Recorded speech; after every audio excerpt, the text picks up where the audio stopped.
Hello, Chad Brown with Home Waters Real Estate, here shooting another Home Waters 360 with the help of my Samsung 360 gear camera.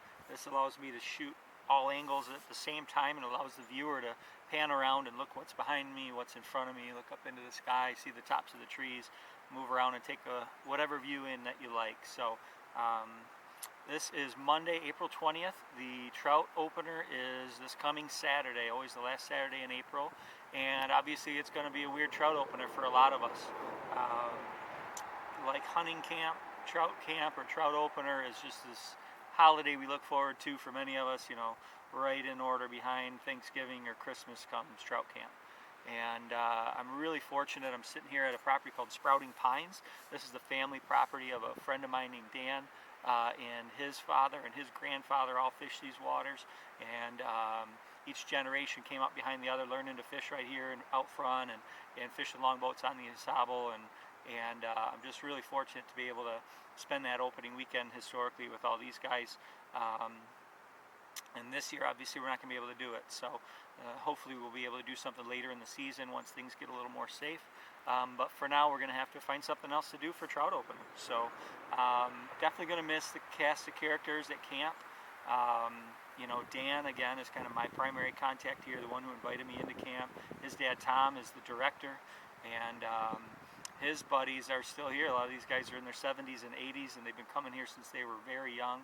And it's great to see them sitting around the table playing cards together, drinking wine, and just still getting together. The same group of guys over that many years is a pretty amazing thing to see each year. I'm definitely going to miss that. Some of the other characters, I'm going to miss cocktails being poured by Andy. And you only need a couple. Don't let him bring you multiples because he pours them real heavy. And but gonna miss cocktails from Andy. Eric playing music. Terry and Andy changing the seats in the canoe so they can face each other, going downstream and not fish at all. JP and I will talk real estate typically a little bit. Chuck brings the latest technology updates, the most inappropriate technology you can imagine. He's always up on that and lets everybody know what that's all about, so I'll miss that. Larry, who actually lives in Traverse City, but I don't see that often, I get a chance to see him over here at camp. And I don't know, great cast of characters, great time, and it's easy to get down about not having camp and get angry and feel depressed about it, but it doesn't do you any good. It's an amazing thing we get to do here, and with any luck we'll be able to do it later in the season. We'll just have to adapt. So our traditional float on Friday of that weekend is down the south branch of the Isabel through the Mason track.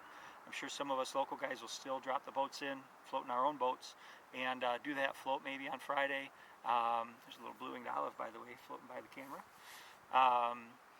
And you know, normally I'm at camp this weekend, so I don't get to see my family, and my girls are now old enough where they can fly fish, and I think I'm going to make a point Saturday of putting at least one of them in the boat and floating maybe the boardman close to home, or taking that actual trout opener on Saturday and spending that time with my girls, which will be a lot of fun and something I haven't done.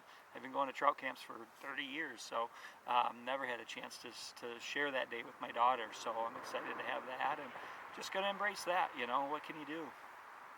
So I just want to take a minute, give everybody a look at the river if you're not going to make your way up north to the Isabel. I shot another video over at the Mason Chapel earlier today. I'll post that one this week as well, and probably at least one or two more. For those of you who can't get up north this week, maybe want to look around and just kind of sit by the river for a minute. Maybe this is a way for you to kind of replace a little bit of that cabin fever. And otherwise, just wanted to make a toast to the guys who I normally see at camp, and all of you who have a trout camp up here and aren't going to be able to make it. Cheers. Let's hope we get warm weather later in the week and the hatches get going and the trout start looking up.